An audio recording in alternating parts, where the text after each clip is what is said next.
अल्लाहु अल्लाहु अल्लाहु अल्लाह। अल्लाह समझे, अल्लाह ने फरमाया दोनों तरह से। तो ये रमज़ान वो बरकत वाला महीना है जिस माह मुबारक में कुरान पाक सबसे ज़्यादा पढ़ा भी जाता है और सबसे ज़्यादा सुना भी जाता है। कुरान पाक अल्लाह तबारक व तआला ने इस माह मुबारक में नाजिल फरमाया आसमान दुनिया के ऊपर। लोहे महफूज में कुरान पाक कब से था कोई नहीं जानता।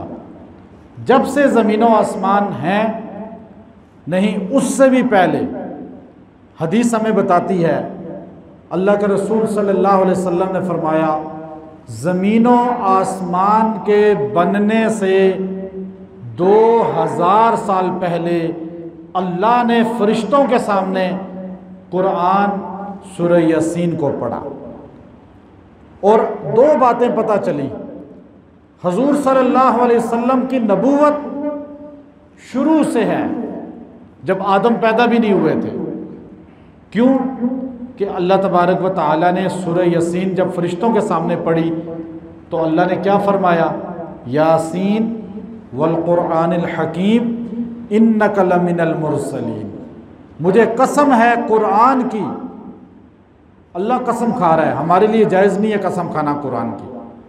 हम में से कोई भी कुरान की कसम खाएगा मुशरिक हो जाएगा। अल्लाह ने कहा गैरुल्लाह की कसम नहीं खानी। कुरान की, काबे की, औलाद की, माँ बाप की हरगिज़ कसम खाना जायज़ नहीं है। नबी की कसम जायज़ नहीं है। कसम किसकी जायज़ है? सिर्फ किसकी? अल्लाह की। लेकिन अल्लाह से बड़ा कोई नहीं। अल्लाह ने अपनी किताब की कसम खाई, वल कुरानिल हकीम, मुझे कुरान की कसम, इन्नका लमिनल मुरसलीन, आप रसूलों में से हैं। हुजूर की नबूवत आदम से भी पुरानी है। हुजूर की नबूवत ज़मीन व आसमान से भी पुरानी है। हुजूर की नबूवत फरिश्तों से भी पुरानी है। फरिश्तों के पैदा होने से पहले भी हुजूर नबी थे। सहाबी ने पूछा, अबू उमामा बाहिली रज़ी अल्लाह तआला अन्हु तशरीफ़ लाए, या रसूल अल्लाह आपको नबूवत कब मिली? सवाल था किस उम्र में मिली? आपका जवाब क्या था? कुन्तु नबिय्या आदम बैन रूह वल जसद, मैं उस वक़्त भी नबी था जब आदम अभी पुतला बना था, गारा बना था, अभी गारे और पुतले के दरमियान में थे, अभी आदम में रूह फूंकी ही नहीं गई थी। तो अल्लाह ने सूरह यासीन को पहले पढ़ा। तो कुरान कब से है? शुरू से है। चूँकि कलाम ये वाहिद किताब है जिसको कलामुल्लाह कहा जाता है, अल्लाह का कलाम है ये, बाकी कोई कलामुल्लाह नहीं है। तो इसको अल्लाह ने किस रात में उतारा? लैलतुल क़द्र में। अच्छा, आज 25वीं रात है, आज शब जुमा भी है। ये इब्ने अरबी रहमतुल्लाह अलैह ने फरमाया कि अगर रमज़ान में ताक रात शब जुमा में आ जाए तो गालिब गुमान होता है कि वो लैलतुल क़द्र की रात है। फिर कई मुहद्दिसीन ने इसको, सूफिया ने लिखा, इब्ने अबी दुनिया रहमतुल्लाह अलैह ने भी लिखा, फिर इसी को बाद वालों ने, इमाम जोज़ी रहमतुल्लाह अलैह ने भी लिखा, और इसी को शेख अब्दुल कादिर जिलानी रहमतुल्लाह अलैह ने भी लिखा कि रमज़ान के आखिरी अशरे में ताक रात अगर शब जुमा में आ जाए तो उसका लैलतुल क़द्र होना यकीनी हो जाता है। लैलतुल क़द्र याद रखें, कोई पक्की रात नहीं है, फिक्स रात नहीं है। क्या आप कहें जी 27वीं है? वो गालिब कौल है अल्लाह के वलियों का कि हमने महसूस किया कि 27वीं शब को वो नुमायाँ असरात और अलामात थी। लेकिन अक्सर सूफिया का कौल ये है कि रमज़ान के अंदर आखिरी अशरे में अगर ताक रात शब जुम्मा में आ जाती है तो लैलतुल क़द्र का गुमान जो है वो गालिब हो जाता है। फिर बाज़ सूफिया का कौल ये है, शबे जुमा जो रात है इसको अल्लाह ने लैलतुल क़द्र के बाद सबसे अजीम बनाया, इसलिए कि शबे जुमा में मोहम्मद अरबी सल्लल्लाहु अलैहि वसल्लम को अल्लाह ने माँ के पेट में मुंतकिल किया। शबे जुमा में आप माँ के रहम में मुंतकिल हुए। हजूर का दुनिया में आना शबे जुमा में ये अल्लाह के नज़दीक बहुत बड़ी रहमत है। अल्लाह ने अपनी सबसे अजीम अमानत दुनिया में शबे जुमा में मुंतकिल की। फिर इसी ताक रात में कुरान को अल्लाह ने ज़मीन आसमान दुनिया पे उतारा।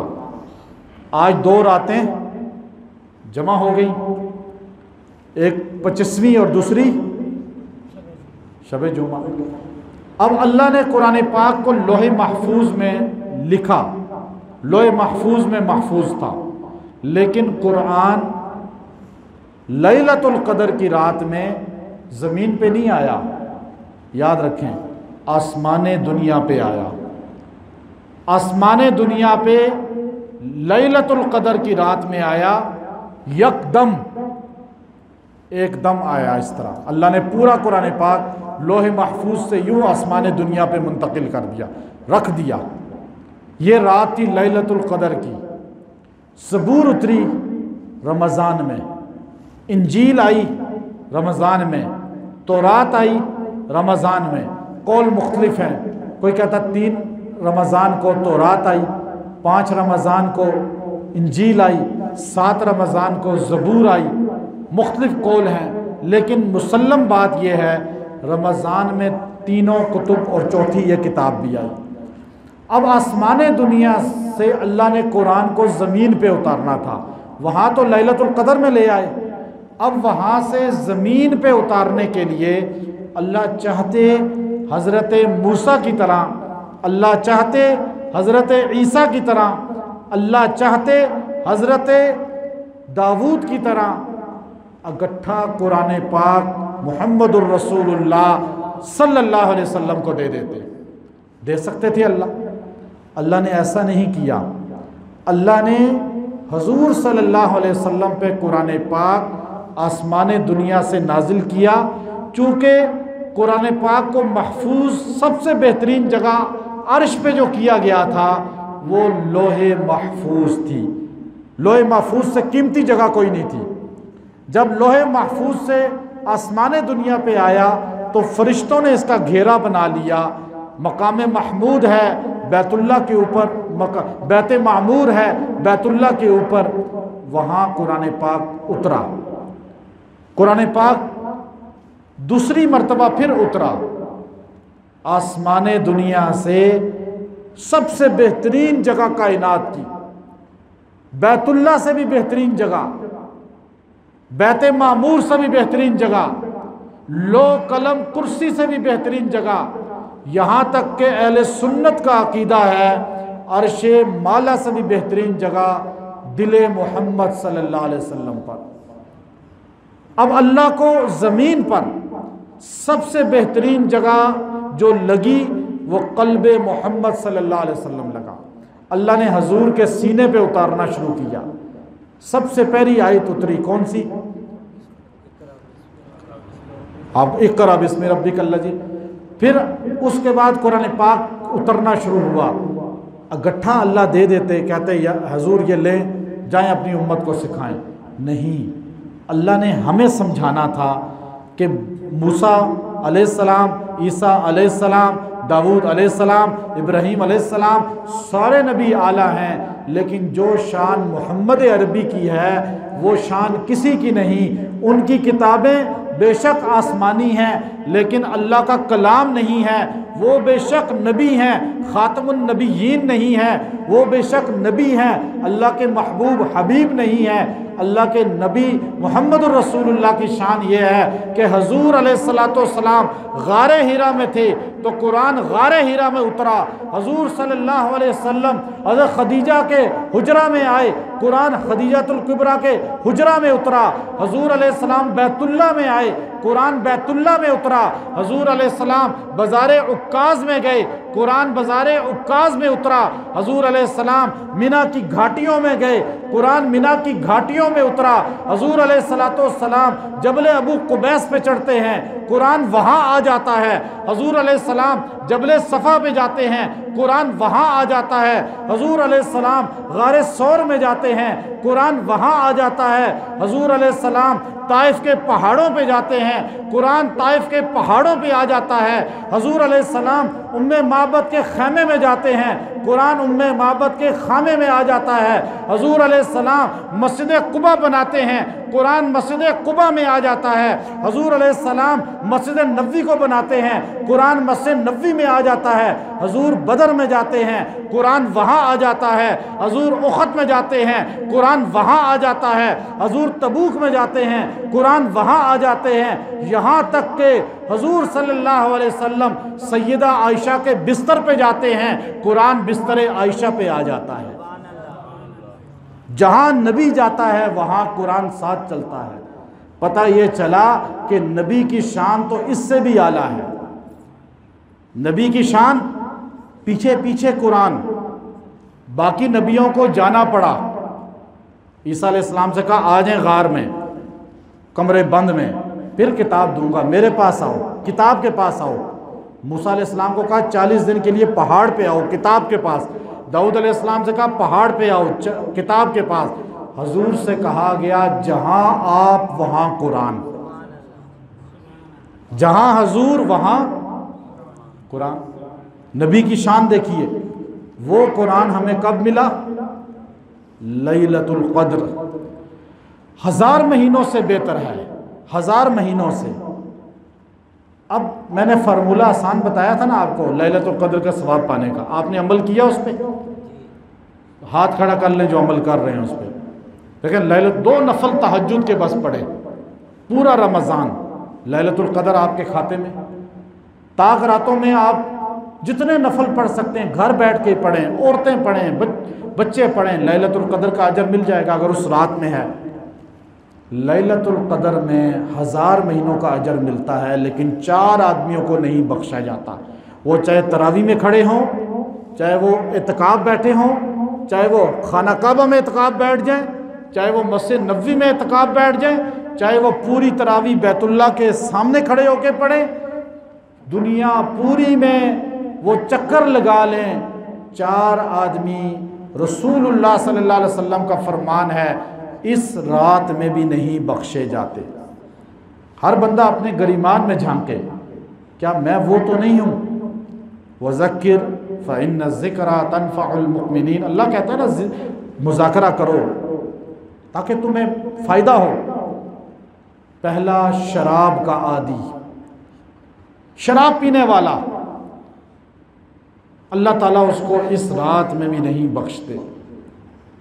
आज हमारे माशरे में शराब आम हो चुकी है।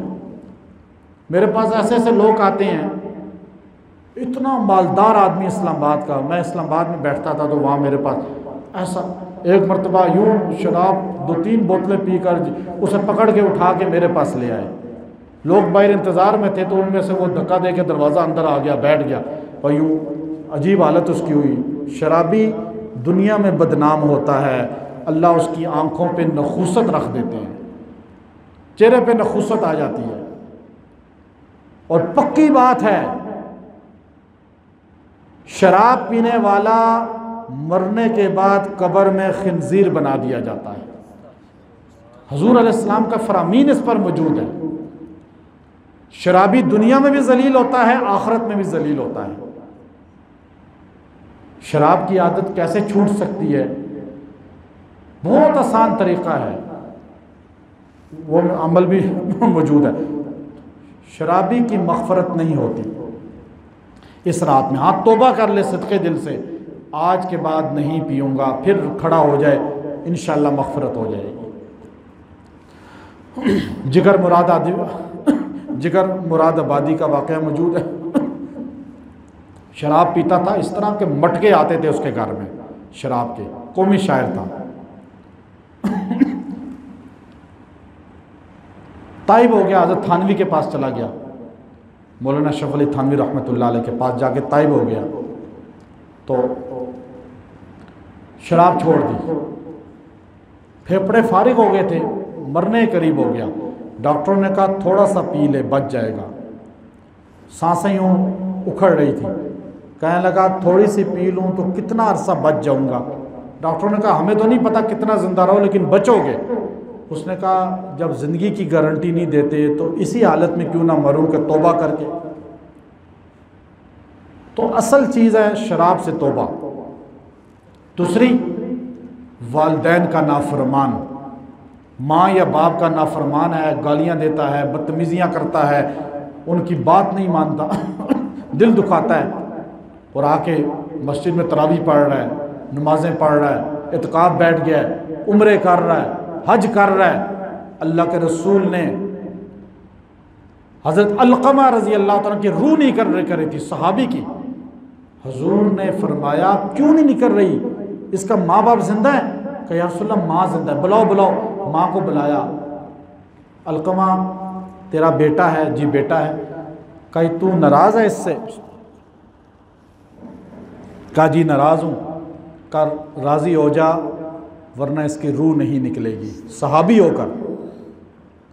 माँ ने कहा थोड़ी सी बस मैं नाराज़ हूँ, कोई इतनी बड़ी गुस्ताखी नहीं की इसने, लेकिन बस एक औरत है, माँ है, मैं नहीं माफ़ करूँगी। हुज़ूर ने कहा तू माफ़ नहीं करेगी, दोज़ख में जल जाएगा। माँ ने जैसे ही माफ़ किया, अलक़मा की ज़बान पे कलमा जारी हो गया। हुज़ूर ने ख़ुद उनका जनाजा पढ़ाया ताकि पता चल जाए लोगों को कि अलक़मा कोई गलत इंसान नहीं है। जिनका जनाजा रसूलुल्लाह पढ़ाएं वो सहाबा कितनी शान वाले होंगे।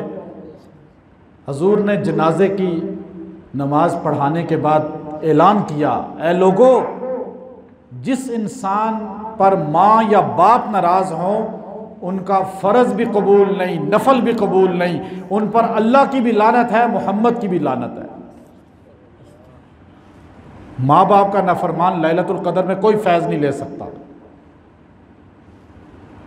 और कता ताल्लुक़ करने वाला, रिश्तेदारी तोड़ने वाला, नाराज़गियाँ करने वाला, ख़ानदान वालों से नाराज़ है, बरादरी वालों से, महल्ले वालों से, पड़ोस वालों से, मस्जिद में नमाजी आपस में नाराज़ हैं, ये नाराज़गी करने वाला, कता ताल्लुक़ करने वाला 3 दिन तक जो नाराज़गियाँ रखे और बग़ैर उज़र के, अल्लाह उनकी दुआ कबूल नहीं करते, इस रात में बख्शा नहीं जाता। और चौथा, शिर्क करने वाला। ये हदीस बताती है कि मुसलमान भी शिर्क करेगा, इसलिए लैलतुल क़द्र में नहीं बख्शा जाता। जो अक़ीदा रखता है अल्लाह की सिफ़ात मखलूक में, अल्लाह की सिफ़त है ना, डीसी साहब की सिफ़त है, डीसी नाम उनका शक अल्लाह बख्श हो। SHO साहब सिफ़त है, SHO नाम उसका कोई भी हो। कर्नल साहब सिफ़त है ना, नाम क्या भी हो सकता है।